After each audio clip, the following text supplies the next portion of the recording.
Guys and girls, are you worried about buying a property and stock levels being so low? We've got a bit of I don't know if you'd call it a solution, but understanding of the market that we want to explain to you so you don't feel that bad. Stay watching. We'll be back with you in a couple of seconds.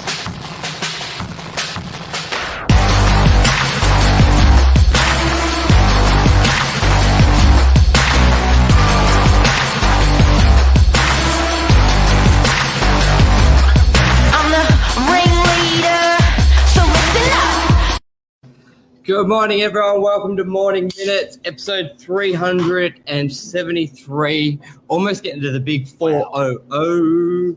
Stock levels. It's one of, I think, anyone inside the industry, that's probably the biggest complaint agents are always whinging about. Stock. But what does that mean for buyers, Mark? They say it in a different way. They don't sort of use the dialogue stock levels are low. They're just more like, I can't find anything. And they don't know what that means or what indicators they can look at to know if stock levels are low and what does that mean? Because we can go from a buyer's market to a seller's market really quick or vice versa. And as agents, we're constantly looking at stock levels, days on market, triggers. It's a bit like toilet paper. Yes. In what way? Well, everyone was stressing about dunny paper, all sold. Oh my God, nothing on the shelf. And if you're a prospective purchaser buying at the moment, if you're looking at buying a place, you've got that emotion, you've got that concern of stock. But you shouldn't be concerned. Yeah, because I was bringing up, as we've brought up the graph I normally do with market share, days on amount of properties for sale and rental. Everyone knows the graph. I've been tracking it, I think, 5 years now, because there's that balance between the stock levels, days on market. So we're currently sitting on 391 available properties for sale, which was typical this time last year, and then it went up to about that sort of 600. But there was an article and photo you post a couple of days ago, Mark, where DY scored in the top 3. Do you want to go? I think it was on Channel 9. Do you want to talk us through that? Yeah, so Manly was number 1, DY was number 3 as the fastest selling suburbs in New South Wales. The fastest selling suburbs in New South Wales. But what Michael and I were working out this morning is it's actually not that alarming, because it's still this probably sounds a bit weird, but with all due respect, with dunny paper, people weren't using more of it. They were going through the same volume of dunny paper. You just couldn't buy it on the shelf, right? So the same thing's happening with property. People actually aren't consuming and buying more property than they have been previously. Not more, not less. So much fact that you've got that data this morning, Michael, on a couple of particular suburbs. Yeah, and I just want to bring up days on market. And you made a good point, because we track the amount of properties that sold last year, and it was relative to the same to the year before. But what we have noticed is days on market. So here's basically the last 10 years of days on market. Let me remove that comment so people can see. And at the highest point, not too long ago, we're talking 19. It was mid-19. You're up to about 48 days on market to where we are now, which is basically around that 20 days. So what that means, the property goes for sale, realestate.com. Most buyers would have 40 days, 6 weeks to look at that property and review it and buy it. Where now we're seeing on average 20. So that means a lot of properties are probably selling within the first week mark, and then you got some that are a little bit longer. So it can be extremely fast, which means buyers have a lot less time to get their head around that property, do their due diligence, even though the same amount of properties sold in half the time, basically. So what does that tell us? What does that mean? And good morning, Sean. Good morning, Luke. Look, and I think this is a big topic because the problem is that it potentially makes you a little bit anxious about buying. So if you're looking in the market of buying something at the moment, I've got a couple of key clients that are stressing at the moment. I've had conversations with yesterday about it, but what it actually means, and this is where you're at a barbecue and everyone's chatting about it and the market's pumping, but guys, it just means you've got to pull your socks up and act faster. It doesn't mean you have to pay silly prices. It doesn't mean you have to get silly about things, but it just means you've got to have your finance in order, great lawyer in order. You're searching, proactive when searching. You're not sort of couch surfing as much anymore. You're out there, you're going through opens, you're making appointments with agents, you're talking to agents, you're making it a job to get a property. So it's, Michael, when days on market compress like this, so does how snappy things go when you're acting as a buyer. It's not like, well, I'll think about it. Nah. You don't have the time. Correct. And the biggest thing that stops people is their own education. And what Luke says, time to use a buyer's agent.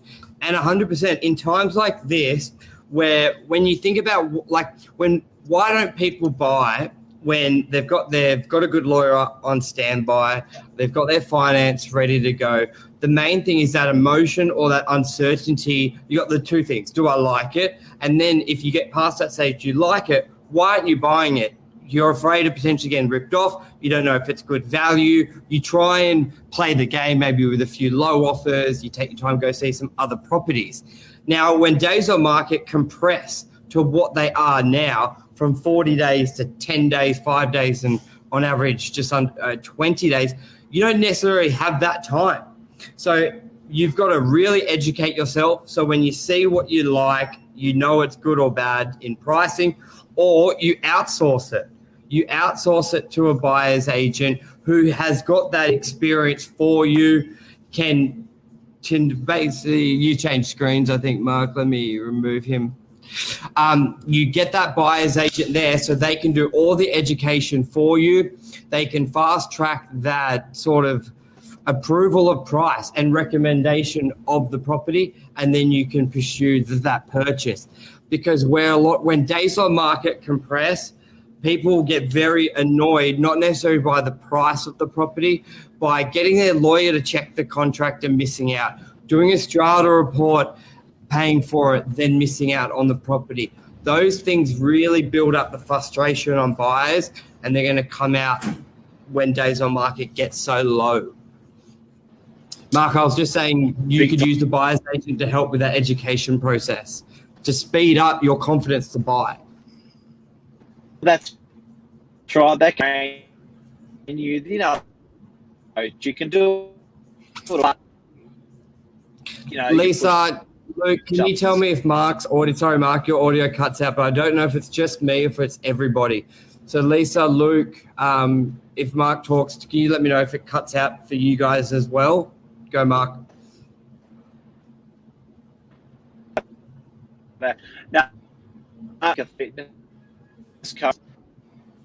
you can sell, but tired as that person. Yeah, thanks, Sean.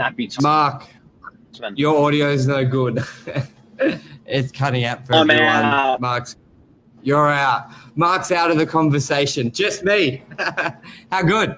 No, but the point of today's was arming agents to be aware of the basically on the ground change. Because I'll look at the steep drop. I'll add this to the screen. Basically, in the last few months, it's halved. So some agents are only selling one property a month, 2 properties a month.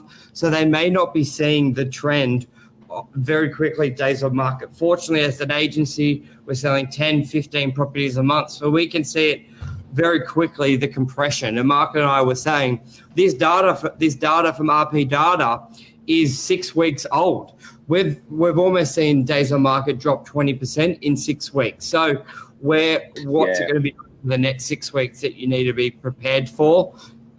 Sean, just when we're getting into the toilet paper report.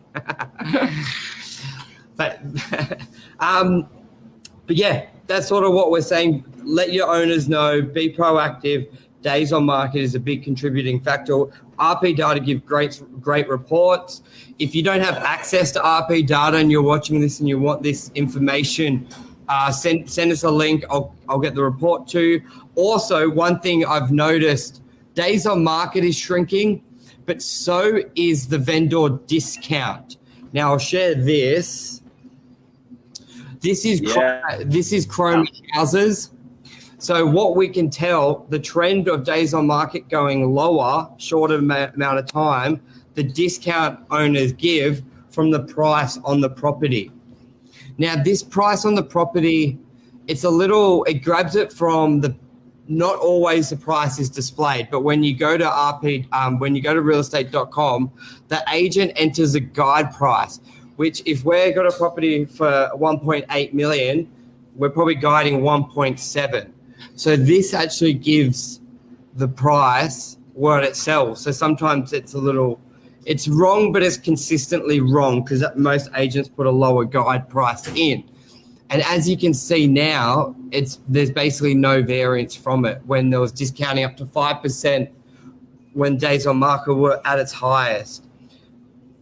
So if you compare basically 2019 days on market was highest and the discounting was at its highest, up to 5% off.